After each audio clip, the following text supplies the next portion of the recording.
TV सत्यमेव व्रतम। अजित पवारच्या जवळचा असला तरी त्याचा बंदोबस्त करा। बारामतीतील मारहाणीच्या घटनेवरून अजित पवार संतापले।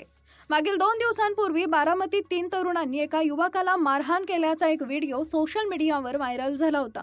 जुन्या वादातून खरं तर ही मारहाण झाली होती आणि या प्रकरणातील 2 आरोपींना पोलिसांनी अटक देखील केली आहे। आता यावरून उपमुख्यमंत्री अजित पवार यांनी संताप व्यक्त केलाय।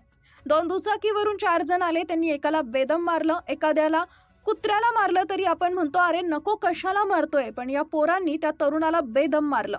फुटबॉल खेळावा तसं ते मारत होते। मी पोलिसांना सांगितलंय उद्या अजित पवारच्या जवळचा कार्यकर्ता असला तरी त्याच्या मुलानं जरी असलं केलं तरी त्याचा बंदोबस्त करा। सतत जर असे गुन्हे करत राहिले तर त्यांच्यावर मोक्का लागेल। मेहरबानी करा, पण कुणी कायदा हातात घेऊ नका। काय जण स्वतःच्या घरची मालमत्ता असल्यासारखं कोणालाही बदडून काढत आहेत, ठोकून काढत आहेत असं म्हणत अजित पवारांनी त्या घटनेबाबत संताप व्यक्त केलाय। उपमुख्यमंत्री अजित पवार यांच्या हस्ते बारामतीमध्ये अपंग बांधवांना इलेक्ट्रिक सायकलचं वाटप करण्यात आले। यावेळी अजित पवार बोलत होते। ते सगळं त्याच्यामध्ये चित्रित होतं।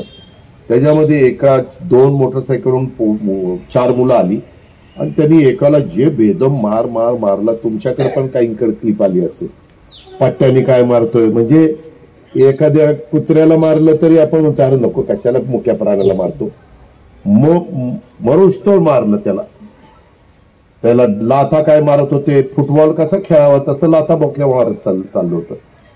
मी पोलिसांना सांगितलं उद्या अजित पवारच्या जवळचा कार्यकर्ता हनुमंतराव कुणी असलं आणि त्याच्या मुलांनी जरी असलं केलं तर त्याचा बंदोबस्त करायचा। बिरादार आणि याला राठोडला सांगितलेलं मी असला अजिबात खपून घेणार नाही। त्यांच्यावर केसेस, त्यांच्यावर असे का गुन्हे लागतील की ते सतत असे गुन्हे करत राहिले तर पुढे मोका पण लावेल। मकोका त्याला आपण मोका म्हणतो, पण ते खरं मकोका आहे। तर मेहरबानी करा, कुणी कायदा हातात घेऊ नका।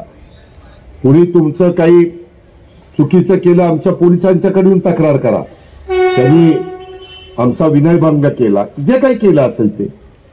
पण तुम्हाला आता 14 तारखेला आमच्या घटनेचे शिल्पकार डॉक्टर बाबासाहेब आंबेडकरांची जयंती आहे। संविधानाचे 75 वर्ष पूर्ण झालेली आहे आणि तरी काही जण स्वतःच्या घरची मालमत्ता असल्यासारखं कोणाला बदडून काढतायत, ठोकून काढतायत। हे होता कामा नये। तुमची मुलं बिलं काय करतायत, मुली काय करतायत, कुठे चुका होतायत का, हे पालकांची नैतिक जबाबदारी आहे। ती पालकांनी पार पाडावी, भावंडांनी पार पाडावी, नातेवाईकांनी पार पाडावी। ह्याची नोंद कृपा करून सगळ्यांनी घ्यावी। आणि मला तिकडे फोन येतात मुंबईत, जाऊ दे दादा ते चुकलं, एकदा पोटात घ्या, पोट फुटायला लागलं काय, पोटात घ्या काही सांगतात। सांगणाऱ्याला पण लाज लज्जा शरम कशी वाटत नाही की एवढं त्याला बेदम मारलं, त्याला काय शिक्षा कठोर झाल्याशिवाय लोकांना त्याची किंमत कळत नाही।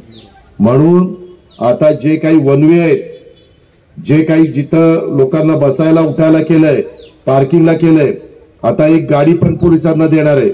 कुठं टू व्हीलर चुकीच्या ठिकाणी लागली की ती गाडी क्रेनने उचलायची, जप्तच आत्ताच सांगितलंय कलेक्टरला।